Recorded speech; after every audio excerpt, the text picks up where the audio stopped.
नमः ओं विष्णुपादाय कृष्णपृष्ठाय भूतले श्रीमते भक्तिवेदांत स्वामिन्निति नामिने। नमस्ते सारस्वती देवे गौरवाणी प्रचारिणे निर्विशेषा शून्यवादी पाश्चात्य देशतारिणे।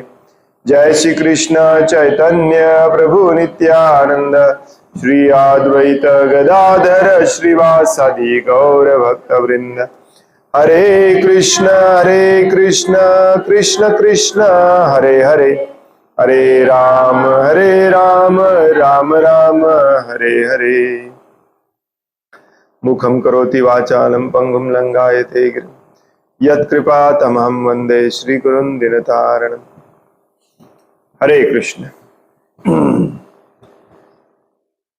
श्रीमद् भगवद गीता जशी आहे तशी, भाषांतर आणि तात्पर्य कृष्ण कृपामूर्ती श्री श्रीमद AC भक्तिवेदांत स्वामी प्रभुपाद यांच्याद्वारे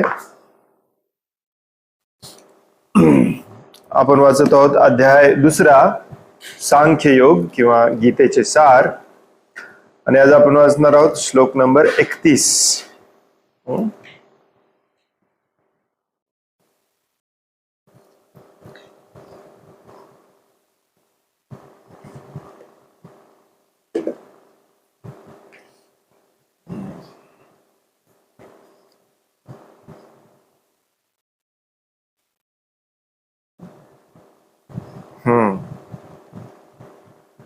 कॉन्ट्रोवर्शियल आहे।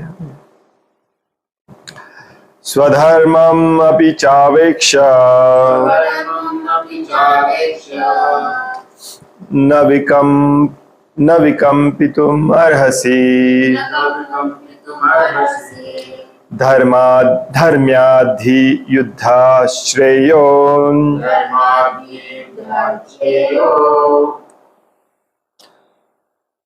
अन्त्यक्षत्रियस्य न विद्यते अन्यत् क्षत्रियस्य न विद्यते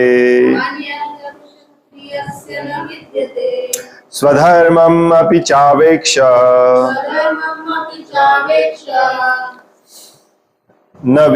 न विकम्पितुम् अर्हसि धर्म्याद्धि युद्धा श्रेयो धर्माद्धि युद्धा श्रेयोन्यात् क्षत्रिय न विद्यते क्षत्रियस्य न विद्यते। Very difficult to find out the syllables where to stop. स्वधर्मम अपि चावेक्ष न विकम्पितुम् अर्हसि धर्म्याद्धि युद्धा श्रेयोन्यात् क्षत्रियस्य न विद्यते। स्वधर्मम आपली स्वतःची धर्मतत्वे, अपि सुद्धा, च खचित certainly, अवेक्ष विचार करून, न कधीही नाही, विकंपितुम संकोच करणे, अर्हसी योग्य आहे।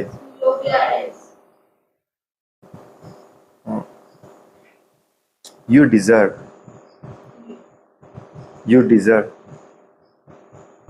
तू योग्य आहेस। You're right.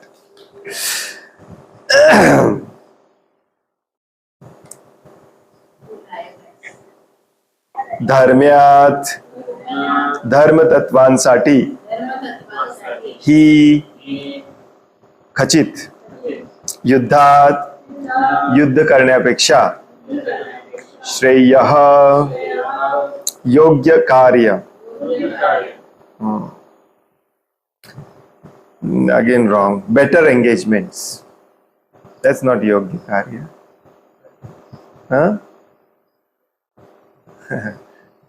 चांगले कार्य, बेस्ट कार्य। अन्यथ इतर कोणतेही क्षत्रियस्य क्षत्रियाला न नाही विद्यते आहे एक्झिस्ट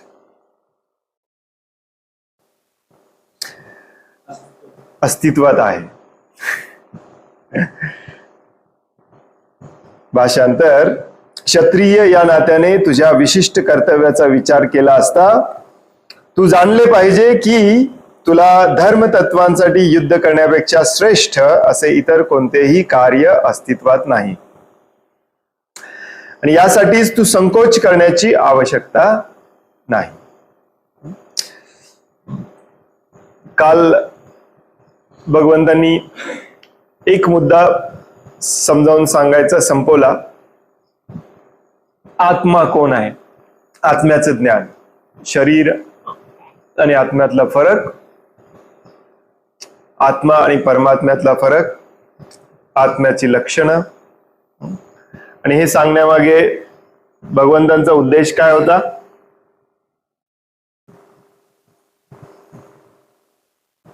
की अर्जुनची पहिली तक्रार होती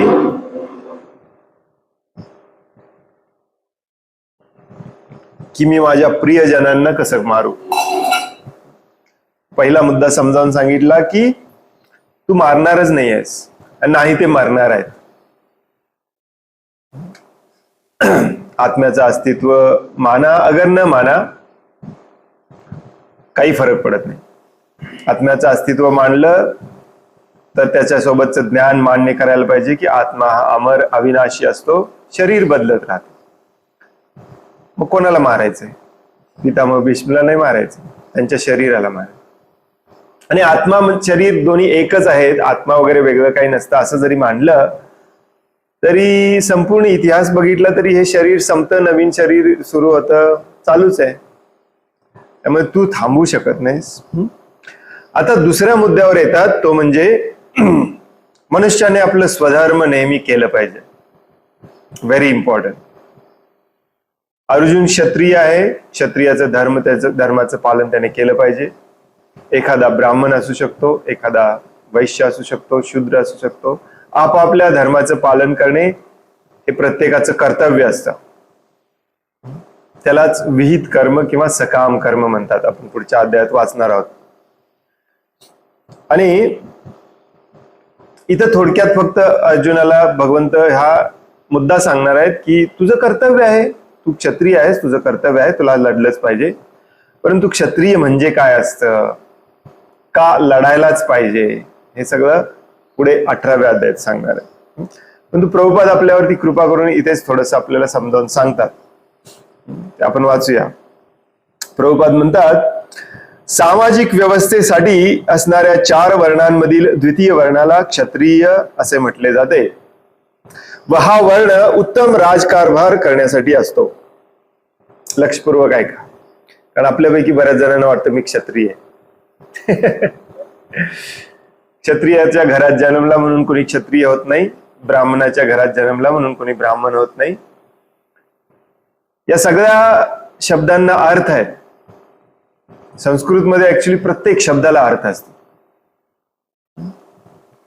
सामाजिक व्यवस्थेसाठी असणाऱ्या 4 वर्णांमधील द्वितीय वर्णाला क्षत्रिय असे म्हटले जाते. 4 वर्ण जे आहेत, ब्राह्मण, क्षत्रिय, वैश्य आणि शूद्र, हे सामाजिक व्यवस्थेसाठी बनवलेले आहेत, तुमच्या उच्च नीचतेसाठी बनवलेले नाही आहेत. आणि पुढे 4थ्या अध्यायात भगवंत सांगणार आहे, एक गुणांनी आणि कर्मांनी ठरवायचे असतात, जन्माने नाही. समाजाची व्यवस्था व्यवस्थित राहावी. एक वर्ग असा असावा जो बुद्धिमान आहे, जो सगळ्यांना मार्गदर्शन करू शकेल. एक वर्ग असा असावा जो शौर्यवान आहे, सगळ्यांचे रक्षण करू शकेल, मॅनेजमेंट, सुव्यवस्था समाजाची, राज्याची बघू शकेल. एक वर्ग असा असला पाहिजे जो सगळ्यांसाठी खायला प्यायला उगवेल, उत्पादन करणारा, वैश्य. आणि एक वर्ग असाही असला पाहिजे ज्याने काम पण केलं पाहिजे सगळ्यांसाठी. आता या सामाजिक व्यवस्थेमध्ये ही भगवंतांनी निर्माण केलेली व्यवस्था आहे. तुम्हाला हे पण ऐकून आश्चर्य वाटेल. 4थ्या अध्यायात आपण पुढे वाचणार आहोत. भगवंत म्हणतात, चातुर्वर्ण्यम मया सृष्टम, ही 4 वर्णांची व्यवस्था मी निर्माण केलेली आहे. त्यामुळे आपण टाळू पण शकत नाही. परंतु झालं काय, प्रत्येक मनुष्य हा स्वामी प्रभू होण्याच्या उद्देशाने या भौतिक जगात आलेला असतो. त्याला वाटलं मी बुद्धिमान आहे, मला सगळे मान देतात, मला ब्राह्मण भोजला बोलवतात, माझे सगळे ऐकतात, मग मी यांना गुलाम का करू नये, आणि मग तो गुलाम करायला लागला. कलियुगाच्या सुरुवातीला हा जो वर्णाश्रम धर्म आहे तो नष्ट झाला. कलीने पहिला प्रहार याच्यावरतीच केला. आणि वर्णाश्रम धर्म नष्ट झाला की सगळं नष्ट होतं समाजामध्ये. तुमच्यापैकी काही जणांना वाटत असेल की या उच्च वर्णीयांनी आपल्यावरती खूप अत्याचार केला, तिरस्कार केला, मग आपण हा वर्णाश्रम मानायचाच नाही, ही जात भेद वगैरे मानायचंच नाही. ऍक्च्युली जातीवाद आणि वर्णाश्रमचा संबंधच नसतो, तो जोडला मनुष्याने. तर हे डोक्यातून काढून टाका, कारण वर्णाश्रम शिवाय आपण समाजामध्ये जगूच शकत नाही. मग समाजाची व्यवस्था खूप बिघडते, जशी आता बिघडलेली आहे, कारण कोणाला वर्णाश्रम नको आहे. आणि असंही नसतं की सगळेच ब्राह्मण असतात. ब्राह्मण 1% कमी असतात गुणाने. क्षत्रिय देखील 5% कमी असतात. वैश्य 10% कमी असतात. उरलेले सगळे 90% शूद्रच असतात. आणि कलियुगामध्ये तर सगळेच शूद्र आहेत. शास्त्र म्हणतं कलौ शूद्र संभवः. आणि जन्माने सगळे शूद्रच असतात. नंतर हळूहळू गुणाने ते ब्राह्मण बनतात, क्षत्रिय बनतात. जन्मना जायते शूद्र. त्यामुळे ही व्यवस्था खूप छानपणे आपण समजावून घेतली पाहिजे, कारण ही भगवंतांनी निर्माण केलेली आहे. भगवंतांवर विश्वास आहे ना आपला. मी भगवान श्रीकृष्णांचा भक्त आहे, परंतु मला हे जातभेद वगैरे काही नको असं आपण म्हणू शकत नाही. कारण हे जातभेद ऍक्च्युली जातभेद नाही आहे, वर्णभेद म्हणतात त्याला. वर्णभेद पण म्हणत नाहीत, वर्णाश्रमची व्यवस्था म्हणतात. ही भगवंतांनी निर्माण केलेली आहे. भगवंत कसं चुकीचं काय निर्माण करू शकते. भगवंतांनी आपल्याला पण निर्माण केलं चांगल्याच कारणासाठी, पण आपण वाईट झालो. भगवंतांनी प्रेम निर्माण केलं चांगल्या कारणासाठी, आपण प्रेमाची व्याख्या बदलली. भगवंतांनी कुटुंब निर्माण केलं चांगल्या कारणासाठी, आपण कुटुंबाची व्याख्या बदलली. तसंच भगवंतांनी वर्णाश्रमाची व्यवस्था केली खूप चांगल्या कामासाठी, परंतु त्याची पण आपण विल्हेवाट लावली. आता सध्या जे जन्मावर आधारित वर्णाश्रम असतं ना, त्याला आसुरी वर्णाश्रम म्हणतात. तिथे एकमेकांचं शोषण करणे हा मुख्य उद्देश असतो. ऍक्च्युअली वर्णाश्रमामध्ये एकमेकांना मदत करून भगवंतांची सेवा करणे हा मुख्य उद्देश असतो. स्वानुस्तिष्टस्य धर्मस्य समसिद्धीर हरितोषणम. भागवतम मध्ये सूत गोस्वामी अगदी पहिल्याच सेक्शन मध्ये सांगतात, अथ पुंबीर द्विजश्रेष्ठ वर्णाश्रम विभागशः. या वर्णाश्रमाची विभागणी का केलेली आहे, कशासाठी केलेली आहे? स्वानुस्तिष्टस्य धर्मस्य समसिद्धीर हरितोषणम. हरीच्या तोषणासाठी, हरीच्या संतुष्टीसाठी. हे समजावून घेतलं पाहिजे आपण. हा विषय खूप मोठा आहे, भगवद्गीतेमध्ये पुन्हा पुन्हा येणार आहे. आता इथे पहिल्यांदा आलेला आहे म्हणून मी थोडस जास्त बोलतो याच्यावरती. भगवान श्रीकृष्ण स्वतः डिटेलमध्ये समजावून सांगणार आहेत 18व्या अध्यायामध्ये. तुम्हाला एक आश्चर्य वाटेल की मग हे शेवटी का ठेवलेलं आहे. कारण शेवटी बऱ्याचदा असा मुद्दा ठेवलेला असतो, आपलं 2 तासाचं प्रेझेंटेशन असतं, त्याच्यामध्ये आपण सगळी तयारी करून शेवटी असा मुद्दा ठेवतो जे सगळे लोक लक्षात ठेवून घरी जातील. कारण तेच महत्वाचं असतं. वर्णाश्रम खूप महत्वाचं आहे. प्रभुपाद पहिल्याच वाक्यामध्ये म्हणतात, सामाजिक व्यवस्थेसाठी असणाऱ्या 4 वर्णामध्ये. तुमच्या सुखोपभोगासाठी हे वर्ण केलेले नाहीत. ब्राह्मण श्रेष्ठ आणि क्षत्रिय कनिष्ठ. समाजाची व्यवस्था सुव्यवस्थित टिकून राहण्यासाठी केलेलं आहे. त्यातला 2 नंबरचा वर्ण असतो त्याला क्षत्रिय म्हणतात, आणि त्याचं काम असतं उत्तम राज्य कारभार बघणे. क्षत म्हणजे पीडा किंवा इजा, आणि जो पीडा होण्यापासून रक्षण करतो त्याला क्षत्रिय असे म्हणतात. त्रय म्हणजे रक्षण करणे. मंत्रमध्ये देखील त्रय असतो, त्याचं देखील काम अर्थ असतात रक्षण करणे. मंत्र म्हणजे ज्याच्याने मनाचं रक्षण होतं. क्षत्रिय म्हणजे जो क्षत पासून आपलं रक्षण करतो. दुसऱ्या कुणी आपल्याला पीडा देऊ नये त्याच्यापासून तो रक्षण करतो. कोणाचं रक्षण करतो? प्रजेचं रक्षण करतो. प्रजा म्हणजे काय? त्या राज्यात जन्मलेले प्रत्येक जीव. प्रजा, संस्कृतमध्ये प्रत्येक शब्दाला अर्थ असतो. प्रजा म्हणजे त्या राज्यात जन्मलेला, मग तो कोणी असो, बैल असो, गाढव असो, कुत्रा असो, मांजर असो, माकड असो, जीव जंतू असो, कोणी असो, सगळ्यांना रक्षण देणे राजाचं कर्तव्य असतं.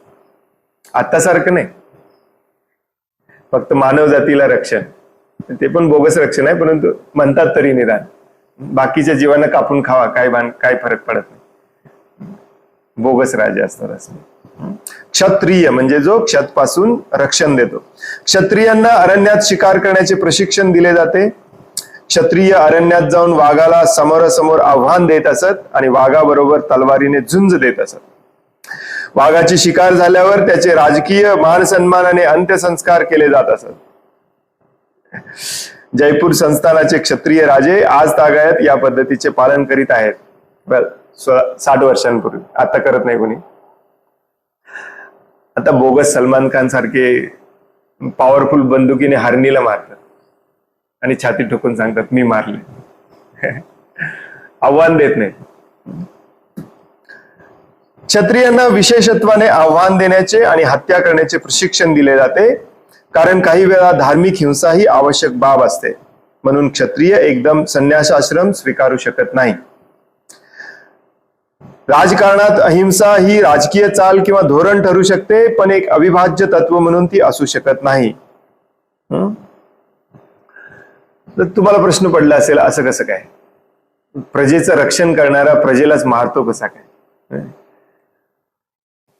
तर त्या सिंहाचा खूप मान सन्मान केला जात असे, प्रभुपाद लिहितात तिथे. तर क्षत्रिय मारण्याचे अशा प्रकारे क्षत्रिय शिकार करण्याचे 2 कारण असतात. एक म्हणजे त्याला ट्रेनिंग द्यावं लागतं, कारण क्षत्रियाचं मेन काम असतं कितीही वाईट मनुष्य समोर आला तर प्रजेचं रक्षण त्याच्यापासून त्याला करता आलं पाहिजे. मग तेवढं धैर्य, तेवढं शौर्य त्याच्या अंगामध्ये असलं पाहिजे. आणि दुसरं एक कारण असायचं की एक जीव दुसऱ्या जीवावरती अवलंबून असतो निसर्गामध्ये, ज्याला आपण अन्न साखळी म्हणतात. ती बिघडली म्हणजे एकाच प्रकारचे प्राणी जास्त झाले तर ते कंट्रोलमध्ये ठेवणे हे देखील राजाचंच काम असतं. राजा क्षत्रियाचे 3 कामं असतात शास्त्रामध्ये दिले. मेन 3 कामं असतात. पहिले म्हणजे रक्षण, प्रजेचं रक्षण करणे. सेकंड असतं ते म्हणजे राज्य कारभार पाहणे, मॅनेजमेंट, काय कमी आहे काम, काय जास्त आहे. आणि थर्ड म्हणजे वेलफेअर, लोककल्याणार्थ काम करणे. आता पूर्वीचा जो क्षत्रिय असायचा तो क्षत्रिय ऍक्च्युली हे सगळं भगवद्गीतेला अनुसरून करायचा. म्हणजे जर कुणी समाजामध्ये अधार्मिक असेल तर त्याला दंड देणे हे क्षत्रियाचं काम असतं. जनरली अजून आपण धर्म अधर्म अजून भरपूर चर्चा करणार आहोत, परंतु एक जनरल तुम्हाला माहिती आहे. अधर्म म्हणजे काय? जो फसवतो, चोरी करतो, दुसऱ्यांना विनाकारण मारतो, पाप कर्म करतो. धर्म आणि अधर्म हे बेसिकली सिंपल असतं. अशा वेळेला असा जो व्यक्ती असतो जो दुसऱ्यांना फसवतो, चोरी करतो, दुसऱ्यांचं शोषण करतो, दुसऱ्यांना मारतो, मारून खातो, हा समाजासाठी पीडा देणारा असतो. मग तो एक व्यक्ती असो, त्याचा ग्रुप असो किंवा दुसरं राज्य असो, या सगळ्यांच्या बरोबर युद्ध करायला लागतं क्षत्रियांना धर्म टिकवून ठेवण्यासाठी.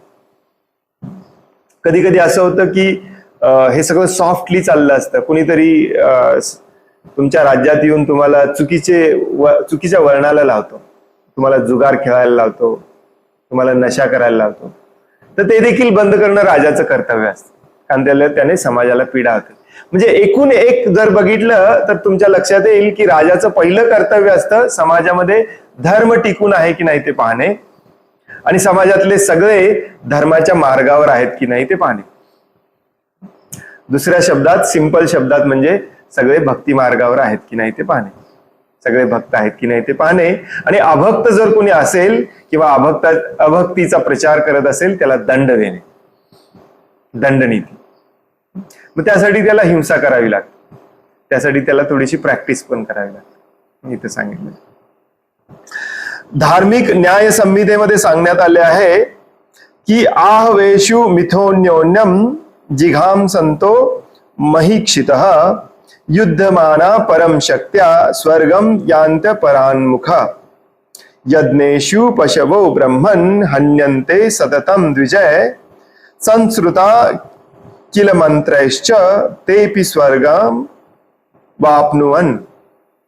रणभूमीवर एखादा राजा किंवा क्षत्रिय त्याचा मत्सर करणाऱ्या राजाशी लढतो तेव्हा मृत्यूनंतर तो स्वर्ग प्राप्ती करण्यास योग्य होतो. त्याचप्रमाणे ब्राह्मणही यज्ञामध्ये पशुची आहुती देऊन स्वर्ग प्राप्ती करतात.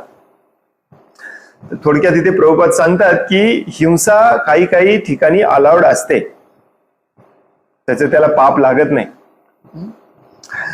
म्हणून धार्मिक तत्व पालनासाठी रणभूमीवर हत्या करणे आणि यज्ञामध्ये पशूंची आहुती देणे या मुळीच हिंसक कृती मानल्या जात नाहीत, कारण यामध्ये धर्मतत्वे संबंधित असल्यामुळे प्रत्येकालाच लाभ होतो.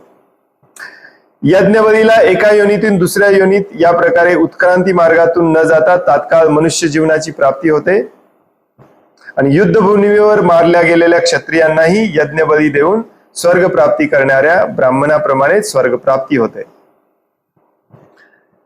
एक छोटस क्लॅरिफिकेशन, याचा अर्थ असं नाहीये की प्राण्यांना बळी देणे यज्ञामध्ये किंवा देवी देवतांसमोर आजकाल जे बळीचा प्रकार केला जातो हे अलाउड नाहीये कलियुगामध्ये. Absolutely not allowed. कलियुगामध्ये स्पष्टपणे सांगितलेलं आहे, कलियुगामध्ये 5 गोष्टी अलाउड नाही आहेत. 5 नाही, किती? 5 गोष्टी मला आता आठवलं. नंबर 1, कलियुगामध्ये संन्यास अलाउड नाही, कारण संन्यासाचे नियम कोणाला पाळता येत नाही. नंबर 2, कलियुगामध्ये यज्ञ अलाउड नाही. यज्ञामध्ये प्राण्यांचा बळी देणे तर अजिबातच अलाउड नाही, यज्ञच अलाउड नाही कलियुगामध्ये, कारण यज्ञ कोणाला करताच येत नाही. नंबर 3, आय डोंट रिमेंबर, तेच यज्ञ झालं. आपला पती मेला तर पतीच्या भावासोबत लग्न करणे अलाउड नाही कलियुगामध्ये. अजून एक 2-4 सांगतात चैतन्य महाप्रभू, मी विसरलो. एनिवे, सांगायचा मुद्दा असा होता की इथे जरी ब्राह्मणाने यज्ञासाठी हिंसा केलेल्या अलाउड आहे असं सांगितलं असलं तरी कलियुगामध्ये हे अलाउड नाहीये, आपण ते करायचं नाहीये. कलियुगामध्ये ऍक्च्युली यज्ञच अलाउड नाही, कुठल्याच प्रकारचं अलाउड नाही. म्हणण्यापेक्षा तुम्ही कितीही केला चांगल्या पद्धतीने त्याचा रिझल्ट काही मिळत नाही कलियुगामध्ये. कलियुगामध्ये फक्त नामस्मरण करायचं. आता अत्यंत महत्वाचा मुद्दा प्रभुपाद सांगतात, स्वधर्म हा शब्द या श्लोकामध्ये येतो. स्वधर्म अपि चावेक्ष. आता बऱ्याच भक्त लोकांना असं वाटतं की स्वधर्म म्हणजे भगवंतांची सेवा करणे आणि तेवढंच आहे, बाकी काहीच नाही. परंतु शास्त्र आपल्याला सांगतं स्वधर्म म्हणजे स्वतःचा धर्म हे 2 प्रकारचं असतं. स्वधर्म किंवा विशेष कर्तव्य 2 प्रकारचे आहेत प्रभुपाद लिहितात तिथे. जोपर्यंत मनुष्य मुक्त होत नाही तोपर्यंत त्याने विशिष्ट शरीरानुसार मोक्ष प्राप्तीसाठी धर्मतत्वांप्रमाणे कर्तव्य करणे आवश्यक आहे. हा त्याचा स्वधर्म असतो. आणखीन एकदा मी वाचतो, व्यवस्थितपणे ऐका, कारण हे आपण इतकं चुकीचं समजावून घेतलेलं आहे, विशेष करून भक्त लोकांनी. अमेझिंगली चुकलेलो आहे आपण इथे. प्रभुपाद काय म्हणतात, स्वधर्म 2 प्रकारचे असतात. आपण इन्फोसिस, विप्रो, टाटा बिटा सगळीकडे काम करतो, पाप कर्म सगळं करतो, घरी येऊन जप करतो आणि आपण म्हणतो आम्ही धर्माचं पालन करतोय. ऍब्सोल्युटली रॉंग आहे. प्रॅक्टिस कर. स्वधर्म 2 प्रकारचे असतात.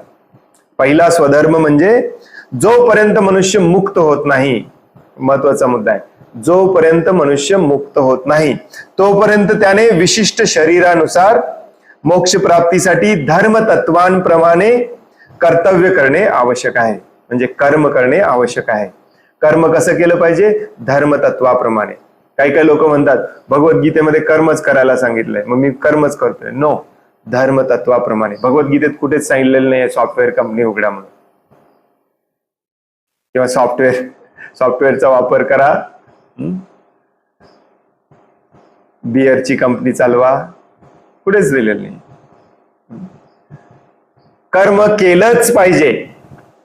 कर्तव्य करणे आवश्यक आहे म्हणजे काय? कर्म केलंच पाहिजे. ते कर्मच तुमचा स्वधर्म असतो, परंतु ते स्वधर्म धर्मतत्वांप्रमाणे केलं पाहिजे. आणि इथेच येतं ब्राह्मण, क्षत्रिय, वैश्य, शूद्र. धर्मतत्वांप्रमाणे म्हणजे शास्त्रामध्ये कुणी कुठलं काम केलं पाहिजे हे लिहून दिलेलं आहे. त्याला सकाम कर्म किंवा विहित कर्म किंवा नियत कर्म म्हणतात. कर्माचे प्रकार आपण वाचणार आहोत, परंतु आता एवढंच लक्षात ठेवा.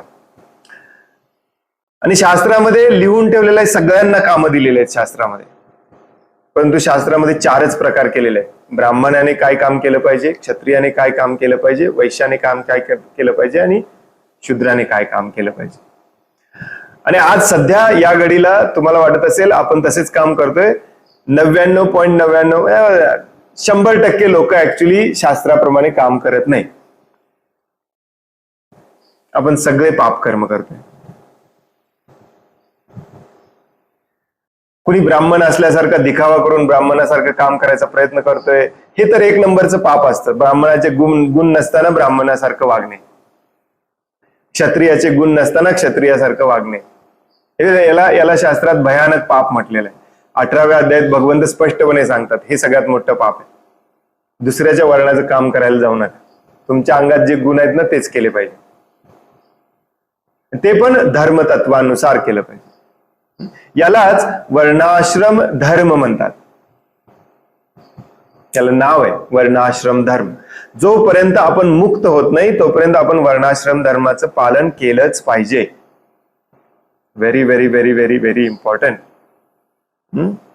म्हणूनच प्रल्हाद महाराजांनी मुक्त झाल्यानंतर देखील वर्णाश्रम धर्माचं पालन केलं.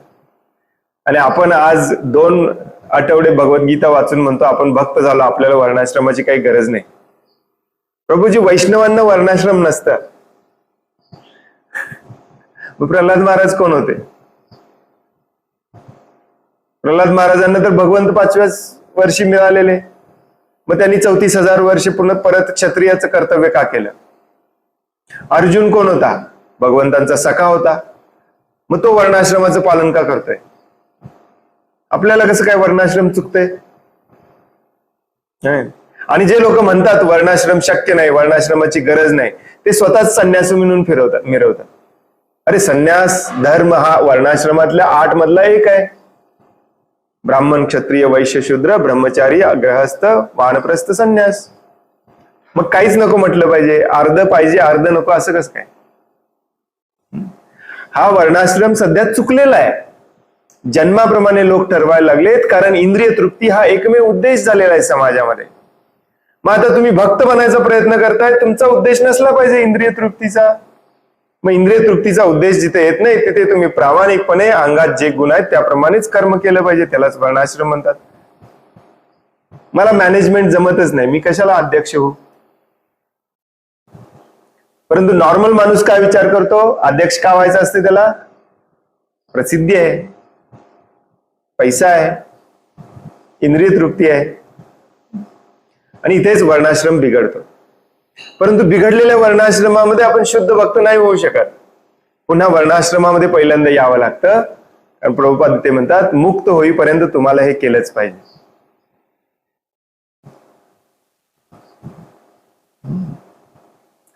आणि इथे कोणी कोणाचा उच्च श्रेष्ठ नीच नीच वगैरे कोणी नसतो. ऍक्च्युली तुम्हाला तसं वाटत असेल, ऍक्च्युली मध्ये आजकाल ब्राह्मणांना पण वाटत नाही आपण श्रेष्ठ आहोत, परंतु ज्यांच्यावरती अत्याचार झाला त्यांना अजूनही डोक्यात तेच बसलेलं आहे, आपल्याला नीच म्हणून वागवलं, आपल्याला नीच म्हणून वागवलं. सोडून द्या ना. आता भगवंतांच्या सेवेत लागायचंय आपल्याला, वर्णाश्रम समजावून घ्यायचंय. हे कुणी उच्च नीच नसतं. ब्राह्मणाचं कर्तव्य असतं, त्याला भगवत धर्म समजला म्हणून तो फ्रीमध्ये सगळ्यांना हे ज्ञान देतो. अरे तुम्ही पण चला भगवत धामामध्ये, मला समजले, मी तुम्हाला समजावून सांगतो. समाजाची सेवा करत असतो. क्षत्रियाचं आता आपण वाचलं, क्षत्रियाचं काम काय असतं? सगळे धर्माच्या मार्गावर आहेत की नाही पाहणे, भगवंतांची सेवा आहे. आणि क्षत्रिय कसा असतो? एक जीव देखील वाचवायला तो स्वतःचा जीव द्यायला तयार असतो. आता सारखे नाही क्षत्रिय, नावाचे क्षत्रिय, कोंबडे कापायला फक्त क्षत्रिय. क्षत्रियांच्यात सांगितलंय मांसाहार करायला. मग हे ब्राह्मण हे काम करत असतात, क्षत्रिय हे काम करत असतात, त्यांची पोटं कोण भरायची? वैश्याने भरायची. तो अशा प्रकारे त्यांची सेवा करत असतो. ब्राह्मण क्षत्रिय वैश्य हे काम करत असतात. मग क्षत्रिय काय म्हणतो, शूद्र काय म्हणतो, मला काहीच कळत नाही कसं वागायचं, तुम्ही तिघांनी मला सांगा, मी तुमची सेवा करतो, मला पण भगवत धामात घेऊन जावा. तर हे चौघे एकमेकाला पूरक असतात, चौघे एकमेकांना मदत करतात आणि चौघे एकमेकांना मिळून भक्तिमय सेवा करतात आणि भगवत धामात जातात. याला वर्णाश्रम म्हणतात. तुम्हाला जे माहिती आहे ते वर्णाश्रम नव्हे. माझं आडनाव हे आहे म्हणून मी ब्राह्मण, माझं आडनाव हे आहे म्हणून मी क्षत्रिय. आडनाव कोणाचं काही पण असू शकतं. गोस्वामी, चतुर्वेदी, त्रिवेदी ही आडनावं नव्हती, हे पद होती. ज्याचा स्वतःच्या इंद्रियांवर कंट्रोल आहे त्याला गोस्वामी म्हणायचं. गो म्हणजे इंद्रिय, इंद्रियांचा स्वामी. द्विवेदी म्हणजे ज्याने 2 वेद पूर्णपणे कंठस्थ केलेले. आता फक्त नावाला आपलं आडनाव राहिलेलं आहे नाही. राजपूत, मी ब्राह्मण, मी क्षत्रिय आहे.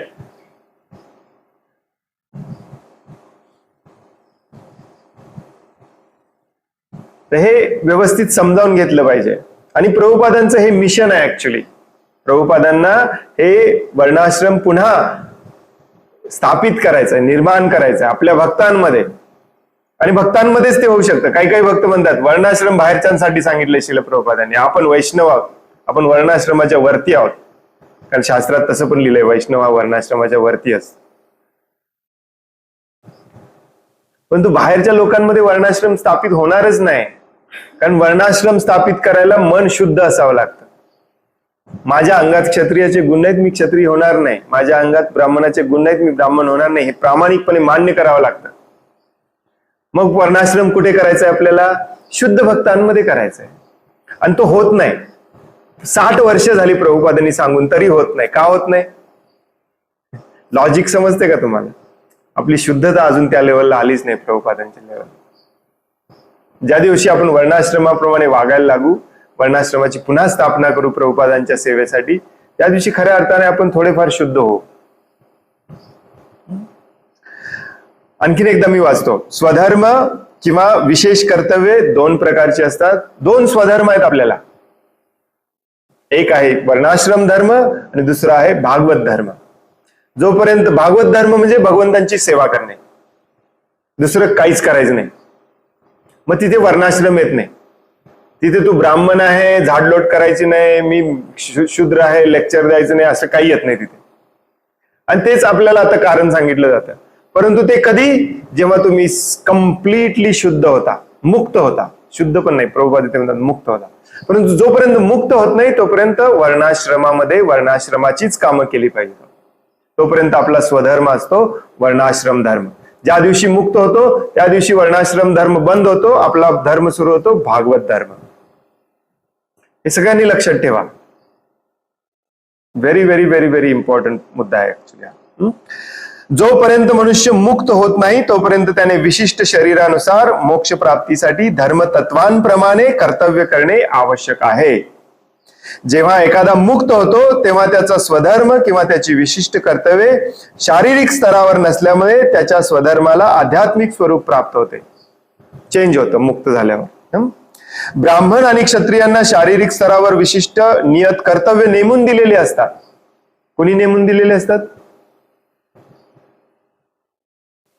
शास्त्राने. टॉपमोस्ट आपल्याला सगळं सांगतं शास्त्र. आणि त्यांचे पालन करणे अनिवार्य असते. त्यालाच धर्म म्हटलं जातं. म्हणून कधी कधी म्हटलं जातं ना क्षत्रिय धर्म, ब्राह्मण धर्म. आपलं कर्तव्य करणे आपलं धर्म असतं. दॅट्स ट्रू, सत्य आहे ते. स्वधर्म भगवंताने नेमून दिलेला आहे आणि याचे स्पष्टीकरण 4थ्या अध्यायात केले जाईल. भगवंत म्हणतात 4थ्या अध्यायात, मी तयार केलेला आहे स्वधर्म. आणि तो स्वधर्म डिटेलमध्ये समजावून पण सांगणार आहेत 18व्या अध्यायामध्ये. शारीरिक स्तरावर स्वधर्माला वर्णाश्रम धर्म किंवा मानवाच्या आध्यात्मिक ज्ञानप्राप्तीचा मूलभूत आधार असे म्हटले आहे. हे मगापासून मी सांगितलं परंतु तरी एकदा हे वाक्य समजावून सांगतो. खूप खूप खूप महत्वाचं वाक्य आहे. शारीरिक स्तरावर स्वधर्माला वर्णाश्रम धर्म असे म्हटले जाते. अर्ध करूया वाक्य आपण, उरलेलं अर्ध आधी व्यवस्थितपणे परत वाचूया. आणि किंवा मानवाच्या आध्यात्मिक ज्ञानप्राप्तीचा मूलभूत आधार वर्णाश्रम धर्म म्हटले जाते. Very very very important. परत एकदा लक्षपूर्वक ऐका. मानवाच्या आध्यात्मिक ज्ञानप्राप्तीचा मूलभूत आधार आहे वर्णाश्रम धर्म. मग तुम्हाला वर्णाश्रम नकोय, मग तुम्ही आध्यात्मिक ज्ञानप्राप्ती कशी करणार? प्रभुपाद इथे म्हणतात वर्णाश्रम धर्म हा मानवाच्या आध्यात्मिक ज्ञानप्राप्तीचा मूल बेसिक आहे, बेस आहे, पाया आहे. आणि तो नकोय आपल्याला, परंतु आध्यात्मिक ज्ञान पाहिजे, आध्यात्मिक प्रगती करायची. कसं शक्य आहे? लक्षात येते का तुमच्या? आपण किती चुकीची भक्ती करतोय, किती चुकीच्या भक्तीचा प्रचार करतोय. अमेझिंग. प्रभुपादांनी हे वाक्य उगी मनात आलं म्हणून लिहिलेलं नाही आहे. प्रभुपाद रात्रभर बसून एक एक वाक्य विचार करून करून पूर्व आचार्यांचे सगळे तात्पर्य वाचून लिहायचे. आता असे मी बरेच वाक्य सांगणार आहे तुम्हाला, जे तुम्ही मोठे प्रिंट करून घेतले पाहिजेत आणि घरात लावले पाहिजेत. वर्णाश्रम धर्म हा मानवाच्या आध्यात्मिक ज्ञानप्राप्तीचा मूलभूत आधार आहे. There you go. नो वर्णाश्रम, नो आध्यात्मिक ज्ञान. बेसिक. एवढं तर लॉजिक आपल्याला लावता आलं पाहिजे. प्रभुपाद म्हणतात म्हणजे नो वर्णाश्रम धर्म, नो आध्यात्मिक ज्ञान. पण नो आध्यात्मिक ज्ञान, मग कुठले भक्त? आपण कसले भक्त आहोत? मग कसली भक्ती करतोय?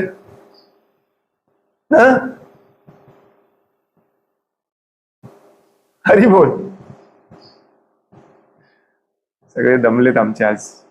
इथले सैनिक क्षत्रिय दमले आज. दिवसभर क्षत्रियाचं काम केले.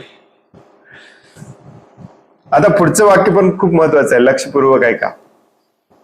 मानव संस्कृतीचा प्रारंभ वर्णाश्रम धर्म किंवा प्राप्त शरीराच्या विशिष्ट गुणानुसार नेमून दिलेल्या कर्तव्यांपासून होतो. जी सुरुवात इथून होते.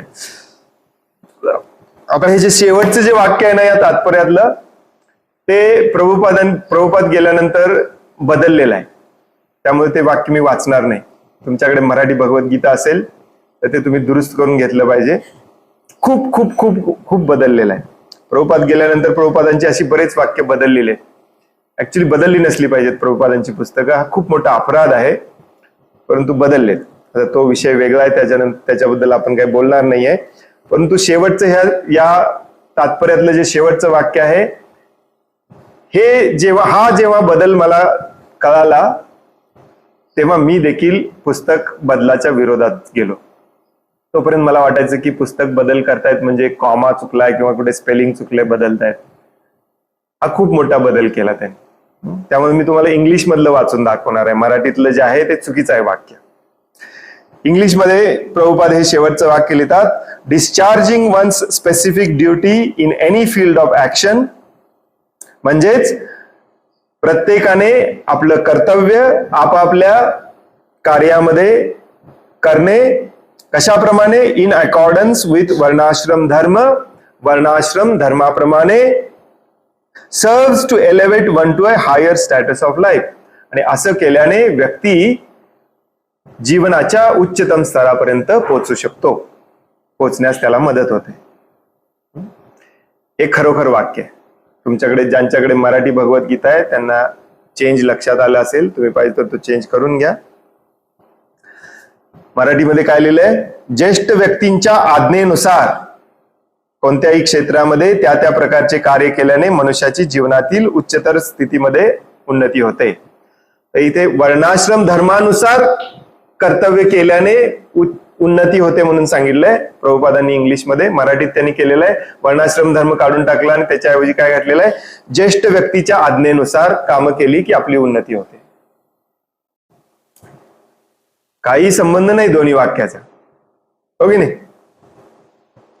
आणि ज्येष्ठ व्यक्तीच्या आज्ञेनुसार काही म्हणजे समजा चुकून टायपिंग मिस्टेक वगैरे झाली असेल, कोणीतरी ऍक्च्युली हे का बदललं म्हणून विचारलं की हेच सांगतात टायपिंग मिस्टेक होती ती आम्ही करेक्ट केली.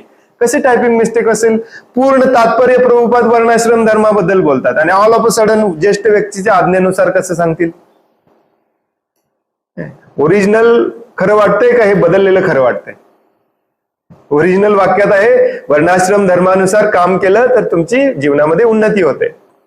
बदललेल्या वाक्यात आहे आपल्या वरिष्ठ व्यक्तीच्या आज्ञेनुसार काम केलं की जीवनात उन्नती होते.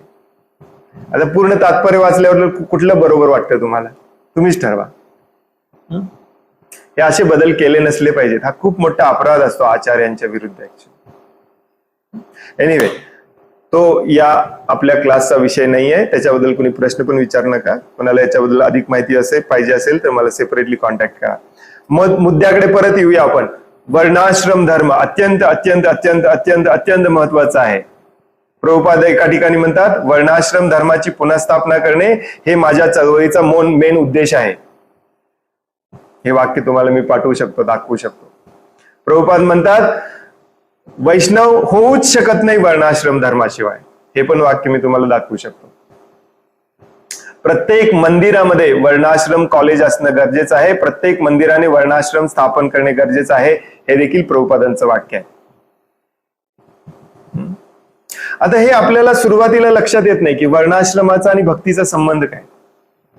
तर हे मी थोडक्यात सांगतो 2 मिनिटात, कारण डिटेल मध्ये आपल्याला 18व्या अध्यायात चर्चा करायचं आहे. कारण भगवंत स्वतःच सांगणार आहेत वर्णाश्रम धर्म 18व्या अध्यायात.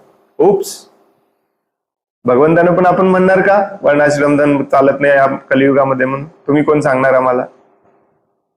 वर्णाश्रम धर्म पाहिजेच. का पाहिजे?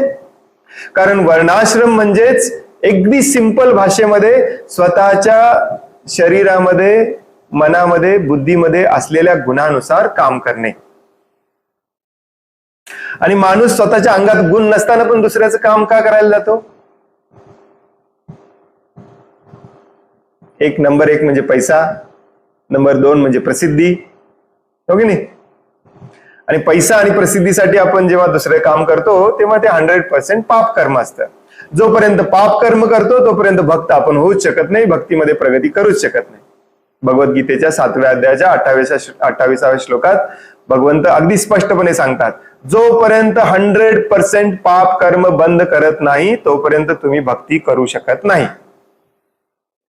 आणि जेव्हा वर्णाश्रमातून आपण बाहेर पडतो तेव्हा पापच कर्म करत असतो.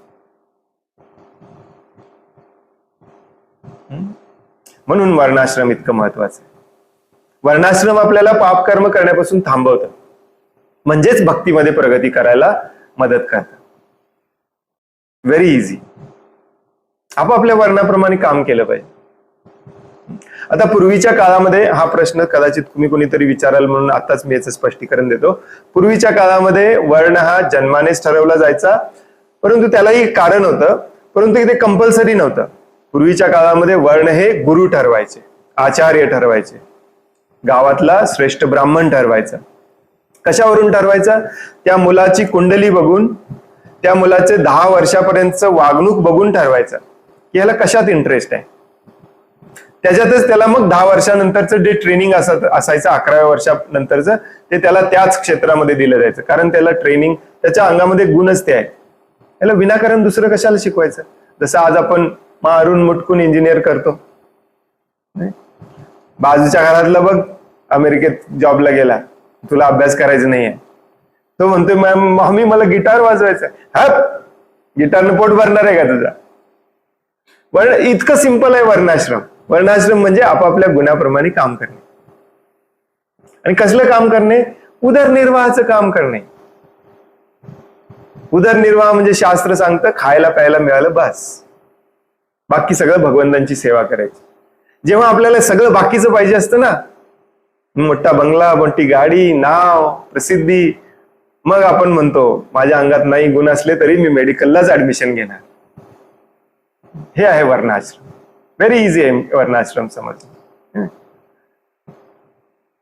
त्यामुळे वर्ण हा मुलाच्या स्वभावावरून ठरवला जायचा. 10 वर्षापर्यंत सगळ्यांना सेम शिक्षण असायचं गुरुकुलमध्ये. आणि नंतर 11व्या वर्षी ज्याला ब्राह्मणाचे गुण आहेत त्याला वेद शिकायला पाठवायचे, ज्याच्या अंगात क्षत्रियाचे गुण आहेत त्याला युद्धकला शिकवायला पाठवायचे, ज्याच्या अंगात वैश्याचे गुण आहेत आणि शूद्राचे गुण आहेत त्यांना घरी पाठवायचं, तुमचे वडील शिकवतील, जावा. एवढं सिंपल होतं. आणि हे सगळे एकमेकांना मदत करून समाज व्यवस्था चांगली ठेवायची. श्लोकाच्या मूळ मुद्द्याला येऊया आपण. भगवंत हे सांगतायत की त्यामुळे तुझ्या गुणानुसार तुझं काम आहे क्षत्रियाचं काम करणे, आणि क्षत्रिय हा समोर कोणीही असला तरी घाबरत नाही, तो आपल्या कर्तव्याचं पालन करतो. त्यामुळे तुझा धर्म तू केलाच पाहिजेस. हे अर्जुनाला 18व्या अध्यायात आणखीन एकदा भगवंत अशा शब्दात सांगतात की मी तुला हे सगळं समजावून नाही सांगितलं असतं तरी ते तुला करायलाच पाहिजे, कारण तू त्याच गुणाने जन्मलायस.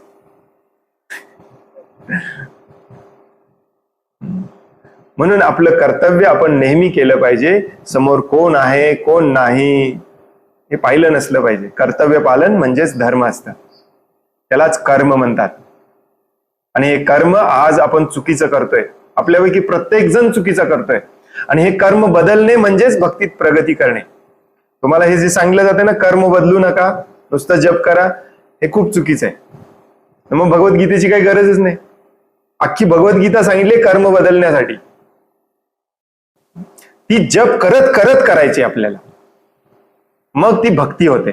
जप न करता जर आपण स्वतःच कर्म केलं त्याला सकाम कर्म म्हणतात. हे सगळं येणार आहे पुढच्या अध्यायामध्ये, मी समजावून सांगेन. सकाम कर्म, विकर्म, अकर्म. सकाम कर्म म्हणजे मी शास्त्रात दिलेलंच करतोय, परंतु भगवंतांसाठी नाही करत, माझ्यासाठी करतो. त्याचा पण काही उपयोग नाही, ते तुम्हाला इथेच ठेवणार. भगवंतांसाठी केलं पाहिजे आणि कर्म केलंच पाहिजे. भगवंतांना आवडेल तेच केलं पाहिजे. एवढं सिंपल आहे भगवद्गीता. हरे कृष्ण. तर हाच मुद्दा अजून पुढे थोडस भगवंत एक्सप्लेन करून सांगतात, परंतु आजचा हा श्लोक थोड्याफार प्रमाणामध्ये महत्वाचा होता, एक हे सेट करण्यासाठी. काय म्हणतात त्याला, कॉन्टेक्स्ट सेट करण्यासाठी. हरे कृष्ण. इथेच थांबूया आपण. कोणाला काही प्रश्न आहे, काही सांगायचं आहे?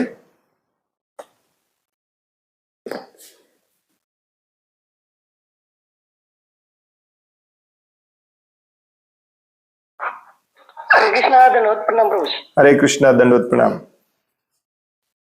आता सध्याच्या या युगामध्ये वर्णाश्रम जरी आता वरिष्ठांच्याकडनं आपण हे करून घ्यायचं आहे, परंतु आपण सध्या आपली मुलं वगैरे आहेत यांचं तरी किमान आपण ओळखू शकतो का त्याला कुणीकडे कल आहे, म्हणजे थोडक्यात कलच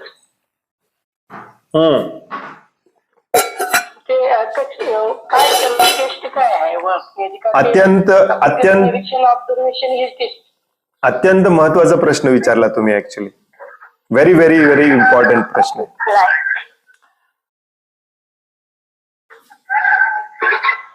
हे वर्ण जो असतो तो मुलांचं निरीक्षण करूनच ओळखायचा असतो.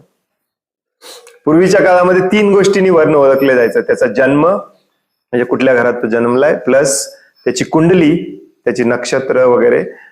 ऍक्च्युली ज्योतिषशास्त्र याच्यासाठीच होतं की त्याला कुठलं ट्रेनिंग द्यायचं. ज्योतिषशास्त्र याच्यासाठी नव्हतं भविष्यात काय होणार आहे, त्याच्यासाठी कुठला यज्ञ करायचा, असले ज्योतिषशास्त्र काही कामाचं नसतं. त्याची कुंडली बघून ठरवली जायची की याच्या नक्षत्राप्रमाणे हा कुठल्या वर्णाचा होईल, मग त्याला तसं ट्रेनिंग दिलं पाहिजे. आणि तिसरं म्हणजे ऑब्झर्व करणे, बघणे. आता यातल्या पहिल्या 2 गोष्टी आपण करू शकत नाही, कारण जन्म सगळा बिघडलेला आहे. वर्णसंकर एवढं झालेलं आहे, या वर्णातलं त्या वर्णात, त्या वर्णातलं या वर्णात एवढं झालेलं आहे की आता कुणाचाही वर्ण जन्माने सांगता येत नाही. प्रभूजी परंतु माझा नाही, कुणाचाही सांगता येत नाही, डोक्यातून काढून टाका. सेकंड नंबर, ज्योतिष त्याच्या कुंडलीवरून, त्याच्या नक्षत्रावरून सांगता येते का? नाही. त्याचं कारण हे आहे की कुंडली लिहिणारा कलियुगामध्ये नसतोच कुणी. प्रभुपादांनी स्ट्रिक्टली सांगितले ज्योतिषीकडे जाणे, कुंडली काढणे सगळं बंद करा, हे भक्तांसाठी नाही आहे.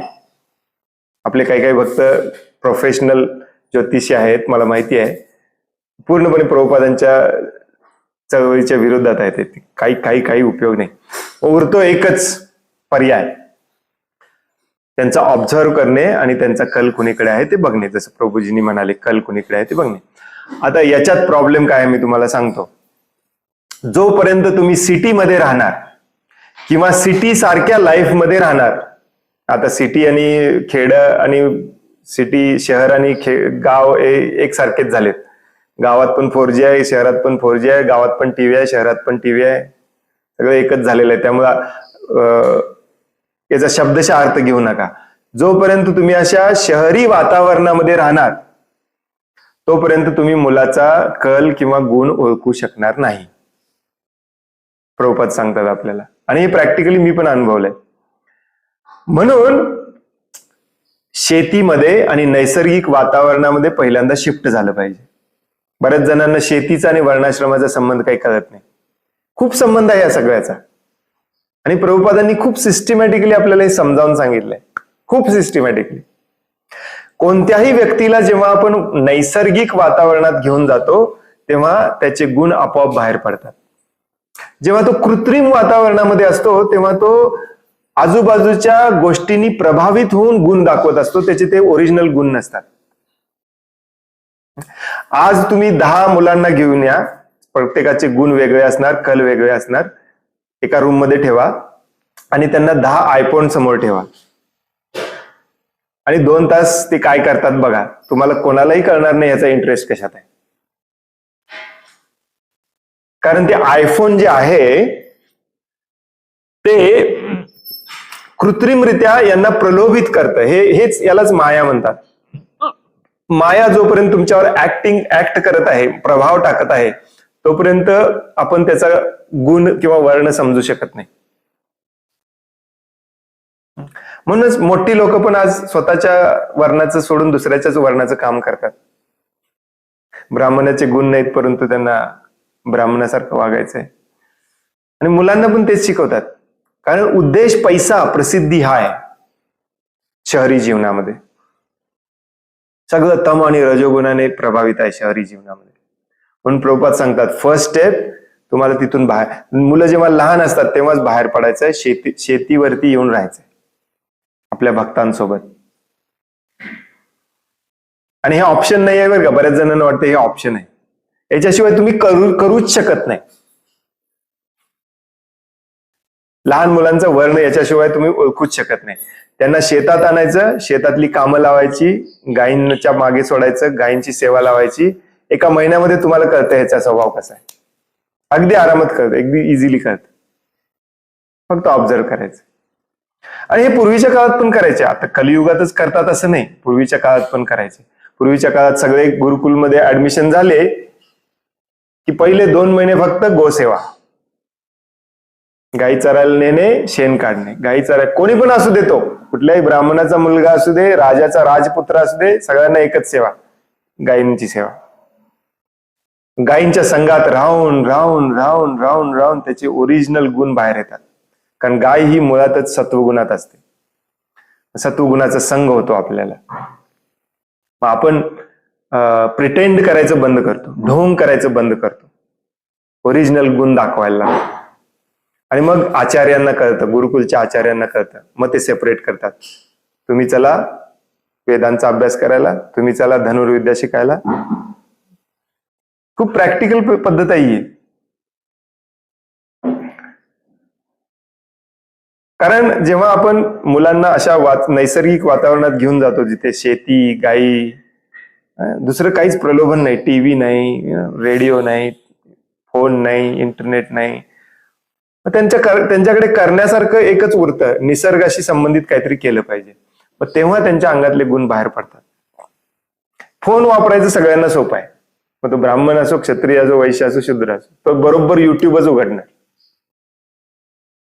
परंतु नैसर्गिक वातावरणात सोडलं तर एखादा अभ्यास करणार, हे झाड कसं काय उगवलंय, दुसरा त्या झाडाला पानं बघणार, खाणार, तिसरा बघणार गाय ओरडा लागली, तिला आपण थोडस चारा घेऊन जाऊया. हे नॅचरली होतं. मग एखादा मुलगा येऊन म्हणणार आपण काल असं केलं, असं केलं, असं केलं, मला वाटतंय पण असं असं असं केलं पाहिजे. मग आपल्याला लक्षात आलं पाहिजे याच्यात लिडरशिप क्वालिटीज आहे, हा क्षत्रिय बनण्याच्या लायकीच आहे. पण ते शहरात नाही कळणार तुम्हाला. नाही प्रभूजी, मी तरी पण लक्ष देतो, कळणारच नाही तुम्हाला.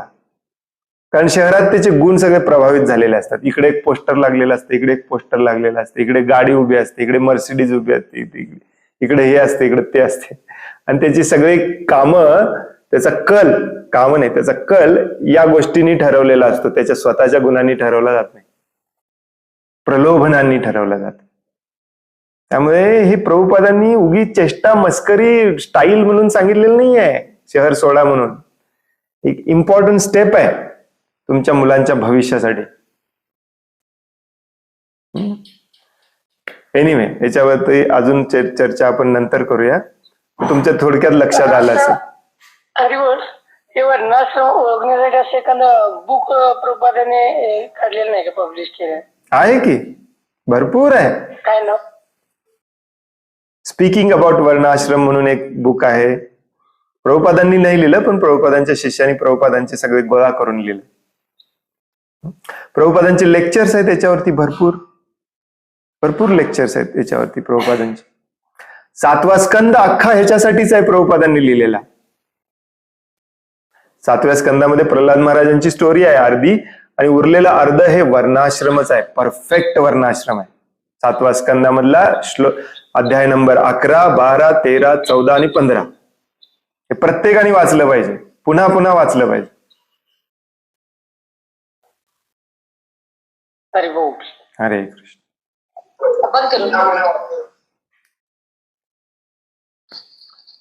हरे कृष्ण. दंडोत.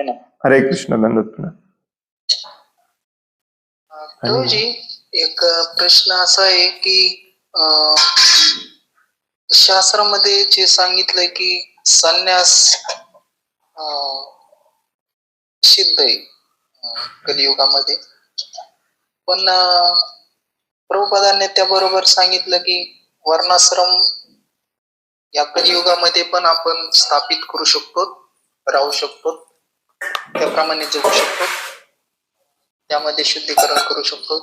पण तो जी संन्यासाश्रम पण वर्णाश्रमातलाच एक भाग आहे ना, ते कसं समजून घ्यायचं आपण? प्रभुपाद एका लेक्चर मध्ये खूप छान समजावून सांगतात. माझ्याकडे ते लेक्चर असेल, मला आता एक्झॅक्टली आठवत नाही कधीचं लेक्चर आहे, पण त्या पुस्तकात पण आहे, स्पीकिंग अबाउट वर्णाश्रम मध्ये आहेत. प्रभुपाद सांगतात की वर्णाश्रमाची जेव्हा जेव्हा काय म्हणतात, वाट लागलेली असते, sorry for the lack of better word, मला दुसरा शब्द आठवत नाही, तेव्हा पुन्हा वर्णाश्रम स्थापन करण्याची पद्धती असते.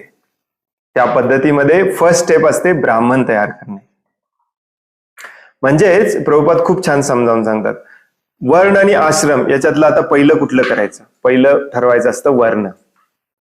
आश्रम पहिले ठरवायचं नसतं, कारण संन्यास आश्रम हा शूद्रांसाठी नाहीच आहे. ऍक्च्युली तसं बघायला गेलं तर संन्यास आश्रम हा फक्त ब्राह्मणांसाठीच आहे, बाकी कुणासाठी नाहीच आहे. राजे पूर्वीचे कधी कधी ब्राह्मणिकल असायचे, राजर्षी, ते संन्यास घ्यायचे, पण बाकी कोणाला संन्यास वर्णाश्रमामध्ये पण नाही सांगितलेलं. हे चारही आश्रम चारही वर्णांना अलाउड नसतात. पहिले वर्ण ठरवायचे असतात, मग त्याच्यावरून आश्रम आपोआप ठरतात. मग प्रभुपादांची अशी इच्छा आहे की पहिल्यांदा वर्ण ठरवा, वर्णाप्रमाणे काम करायला लागा, आणि आपल्याकडे वर्णाप्रमाणे काम करून मग तेच काम भगवंतांसाठी करून शुद्ध होऊन भगवत धामात जाण्यासाठी एवढा वेळ नाहीये. त्यामुळे वर्णाप्रमाणे काम करा, वर्णाप्रमाणे भगवंतांसाठी काम करा, आश्रम विश्रम विसरून जावा. हे खूप पुढे आलोय आपण कलियुगामध्ये. आता प्रभुपाद एका ठिकाणी, प्रभुपाद ऍक्च्युली हे जे वाक्य आहे कलियुगामध्ये संन्यास आश्रम निषिद्ध आहे, हे चैतन्य महाप्रभूंनी सांगितलं. ऍक्च्युली चैतन्य चरितामृतामध्ये खूप फेमस श्लोक आहे हा. महाप्रभुपादांना पण प्रश्न विचारलेला, असं कसं काय, कारण चैतन्य महाप्रभू तर स्वतः संन्यासी होते, प्रभुपाद स्वतः संन्यासी होते, आणि प्रभुपादांनी बऱ्याच जणांना संन्यास दिला. तेव्हा प्रभुपाद समजावून सांगतात की याचा अर्थ असा असतो की खूप दुर्मिळ आहे, खूप खूप खूप म्हणजे अति अति अति दुर्मिळ आहे. अति दुर्मिळ म्हणजे फॉर एक्झाम्पल प्रभुपाद सांगतात करोडो मध्ये एखाद्याला संन्यास आश्रमाचे नियम पाळता येतात कलियुगामध्ये. करोडो अब्जावधी लोकांमध्ये एखादाच संन्यासी असू शकतो. मग प्रभुपादांनी इतक्या लोकांना संन्यास का दिला? प्रभुपादांना तेव्हा त्याची गरज होती. प्रभुपाद हे ऍक्च्युली युद्धात होते. प्रभुपादांकडे टाइम खूप कमी होता. 70व्या वर्षी त्यांनी ही चळवळ सुरू केली आणि त्यांना माहिती होतं की 10-15 वर्षात आपल्याला हे शरीर सोडून जायचंय. त्याच्या आत मला हे सगळं सिस्टीम सुरू करून जायचंय. एकदा सुरू केलं की माझे अनुयायी ते कंप्लीट करतील. मग प्रभुपाद समजावून सांगतात की युद्धामध्ये कधी कधी तुमचा जर कॅप्टन मेला तर ते युद्ध बंद करून मागं फिरून यायचं नसते. तिथे साध्या शिपायाला पण कॅप्टन करायचं असते आणि युद्ध चालूच ठेवायचं असते. त्यामुळे प्रभुपादांनी ज्यांना ज्यांना संन्यास दिलं ते संन्यासासाठी पात्र होतेच असं नाही, तरीही दिलं प्रभुपादांनी. बरेच जण त्यातले संन्यास आश्रमाचे रूल तोडले. प्रभुपादांनी त्यांना रागवलं आणि मला वाटतं जानेवारी 1977 मध्ये प्रभुपादांनी स्वतःच सांगितलं की इथून पुढे कुणालाही संन्यास नाही, बॅन, नो मोर संन्यास. प्रभुपादांची स्थिती वेगळी होती, आपली स्थिती वेगळी आहे. प्रभुपादांनी आपल्याला वर्णाश्रम डिटेलमध्ये लिहून दिलेला आहे, असं असं करा. तर तसं तसं आपण करायचा प्रयत्न केला पाहिजे. पहिल्यांदा वर्ण ठरवले पाहिजेत. या वर्णामध्ये देखील पहिल्यांदा ब्राह्मण निर्माण करणे खूप गरजेचं असतं, कारण तो ब्राह्मण मग दुसऱ्यांना निर्माण करतो, क्षत्रिय शोधून काढतो, क्षत्रियांना ट्रेनिंग देतो. ब्राह्मणाचं पहिलं काम असतं ट्रेनिंग देणे.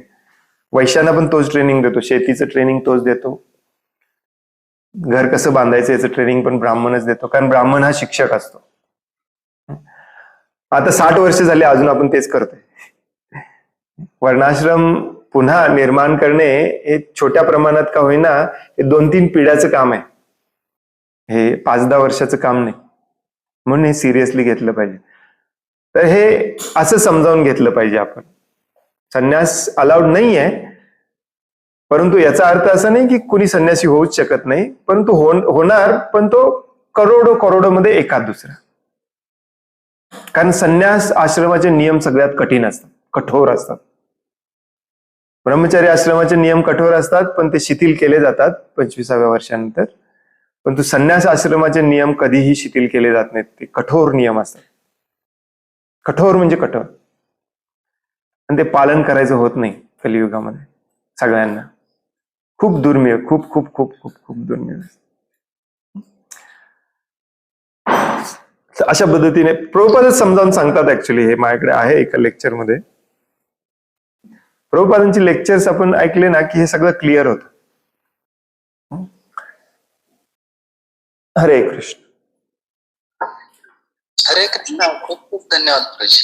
हरे कृष्ण प्रभूजी. यस श्री प्रभू. आम्हाला शाळेत असं शिकवलंय, मनुष्य आधी भटके जीवन जगायचा, कंदमुळे आणि शिकारावर आधारित होता. आणि मग त्यांना तेव्हा वर्णाश्रम कसं कळालं? शाळेत तुमच्या हे पण सांगितलं असेल की मनुष्य हा किती वर्षापूर्वी असं भटकत होता? एक 4 मिलियन सांगतात ते, 4 मिलियन वर्षापूर्वी वगैरे. त्याच्या आधी माणूसच नव्हता, त्याच्या आधी माकड होता. ही डार्विनची थेअरी आहे. त्याच्या आधी आपण सगळे माकडासारखेच होतो, आपण सुसंस्कृत नव्हतो, आपल्याला घोडा माहिती नव्हता, गाय माहिती नव्हती, आपल्याला कपडे कसे घालायचे माहिती नव्हते, केस वाढवून भटकत फिरत होतो, शिकार करून जगत होतो. आणि म्हणूनच मुलांना शाळेत घातलं नसलं पाहिजे, चुकीचं शिकवतात म्हणून. हे खूप चुकीचं आहे, कारण आपल्या शास्त्रामध्ये सांगितलेलं आहे तुम्हाला मोजता येणार नाही एवढ्या वर्षापूर्वी देखील राजे होते इथे, राज्यकारभार चालायचा. इंद्र चंद्र हे सगळे राज्य होते. ही जी ब्रह्मांडाची व्यवस्था होती, ब्रह्माजींचं आयुष्य आपण मोजू शकत नाही. आणि आजची आपल्याला शाळा शिकवते 4 मिलियन वर्षापूर्वी पृथ्वी जन्माला आली. 4 मिलियन वर्षापूर्वी माणूस असाच भरकटत होता, कमरेला झाडाची पानं लावून. त्याला कपडे पण माहिती नव्हते कसले असतात, नागडे उघडेच फिरत होता. अजूनही काही लोक फिरतात. हे चुकीचं आहे सगळं, कारण हे लपवून ठेवलेला हा इतिहास आहे. असे बऱ्याच गोष्टी आता सापडायला लागलेल्या आहेत, हे आता मॉडर्न शास्त्रज्ञ ज्यांनी शाळेची पुस्तकं लिहिली हेच मान्य करतात, अरे बापरे हे तर 70 मिलियन वर्षापूर्वीच आहे. आपण तर इतिहासाच्या पुस्तकात लिहिलं 4 मिलियन वर्षापूर्वी राजाच नव्हता, कपडेच नव्हते. आता आता त्यांना ते हे कळा लागले, परंतु त्यांना ही पुस्तकं बदलायची नाही आहेत. आपल्याच मतावरती ठाम राहायचंय. प्रभुपादांचे एक शिष्य आहेत, त्यांचं नाव विसरलो, नेहमी विसरतो मी. त्यांनी एक पुस्तक लिहिलंय,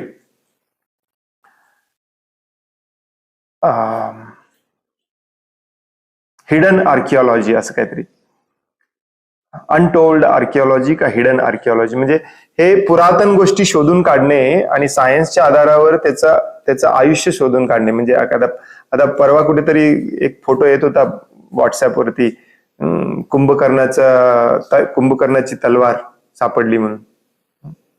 चांगले असे 50 मीटरची तलवार होती. त्याच्यावरती केमिकल प्रक्रिया करून शोधून काढतात की हे किती वर्षापूर्वीच आहे. आणि आता शास्त्रज्ञांना ते केमिकल प्रक्रियेमध्ये दिसालंय की ह्या गोष्टी 100 मिलियन वर्षापूर्वीच्या आहेत, 200 मिलियन वर्षापूर्वीच्या. आणि हे सगळं लपवून ठेवलंय. ज्या व्यक्तीला ऍक्च्युली द्वारका नगरी सापडली समुद्रामध्ये, त्याला मुद्दामून त्याचं तोंड बंद करून कित्येक वर्ष त्याला सरकारने असंच बसवलेलं, हे कोणाला सांगू नको म्हणून. हे असं का होतं? कारण जसजसं कलियुग वाढत जाईल तसतसे आसुरी प्रवृत्तीचे लोक वाढतात. आणि आसुरी प्रवृत्तीच्या लोकांना भगवंतांचं काही आवडत नाही. आसुरी प्रवृत्तीच्या लोकांना विज्ञानावर खूप विश्वास असतो, टेक्नॉलॉजी हे ते. रावणच्या लंकेमध्ये खूप टेक्नॉलॉजी होती. तुम्ही कल्पना करू शकता, रावणाकडे सुपर पॉवरफुल विमान होती तेव्हा. हे पिढ्यानपिढ्या इतिहास सांगता आपल्याला की जो असुर असतो तो टेक्नॉलॉजीमध्ये खूप स्मार्ट असतो, पुढे असतो सगळ्यात. जेव्हा हनुमानजी लंकेमध्ये गेले, त्यांनी पाहिलं, वाव, लंका तर एकदम टेक्नॉलॉजिकली ऍडव्हान्स आहे. तसे आपले लोक अमेरिकेत जातात आणि लोक म्हणतात, वाव, काय अमेरिका ऍडव्हान्स आहे. कारण ती असुरांची भूमी आहे, जशी लंका असुरांची भूमी होती. लंकेमध्ये हे सगळे टेक्नॉलॉजिकल सगळे होते. काही राक्षसांना एकदम बारकं होता येत होतं, काही राक्षसांना असं हा हा हा केलं की हातात शस्त्र यायचं, रूप बदलता येत होतं. आर्टिफिशियल इंटेलिजन्स होतं रावणकडे, AI. हो की नाही? परंतु हनुमानजींनी पाहिलं की लंकेच्या कोपऱ्यामध्ये बऱ्याच ठिकाणी मात्र गायी कापल्या जात होत्या खायला. हनुमानजी विचार करत होते, एवढे सॉफिस्टिकेटेड. अमेरिकेला आपण गेल्यावर कसं विचारतो, रस्ते चकाचक, गाड्या चकाचक, बिल्डिंग बघा, लोक बघा, सूट बूट टाय, कुठे कचरा नाही, काय नाही. हनुमानजी विचार करत होते, ही लंका आपण आता उद्ध्वस्त कशी करायची. सीतामैयाला सोडवून न्यायचं काहीतरी दुसरा पर्याय शोधला पाहिजे. मग अचानक त्यांना दिसलं सगळीकडे कत्तलखाने, गायी कापतायत खायला.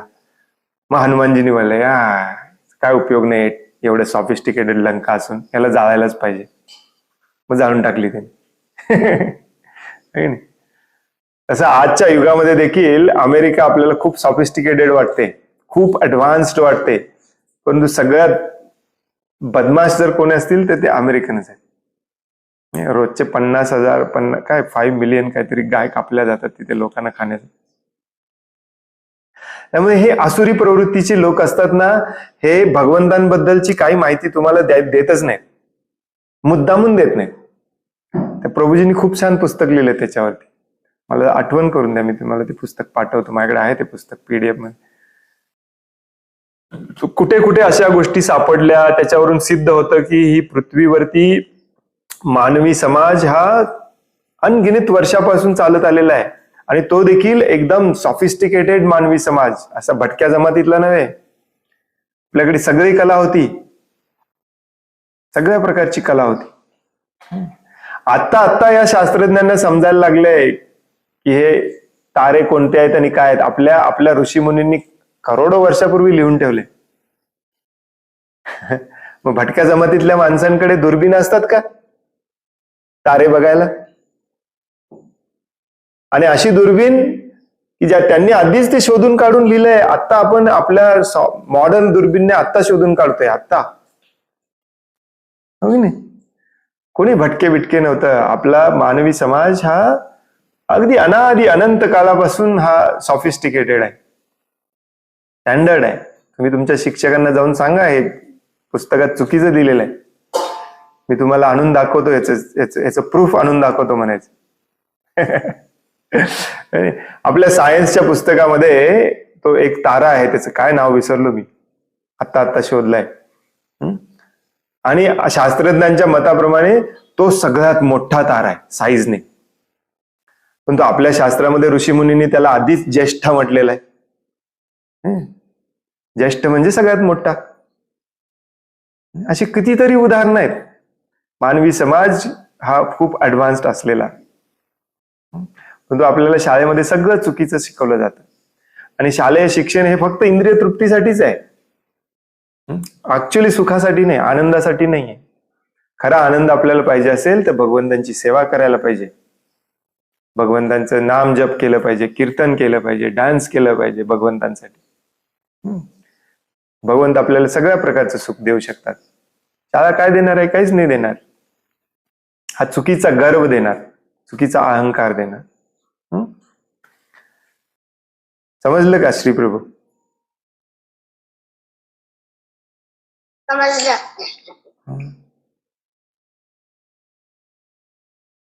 हरे कृष्ण. आणखीन कोणाला काही प्रश्न आहे?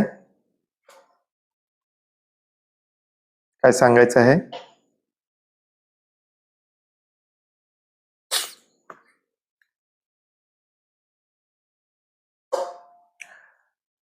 हरे कृष्ण. खूप खूप धन्यवाद. वांछा कल्पतरुभयश्च कृपा सिंधुभ्य एव च पतितानां पावनेभ्यो वैष्णवेभ्यो नमो नमः. अनंत कोटि वैष्णव वृंद की जय. वैष्णव ठाकुर शिल प्रभुपाद की जय.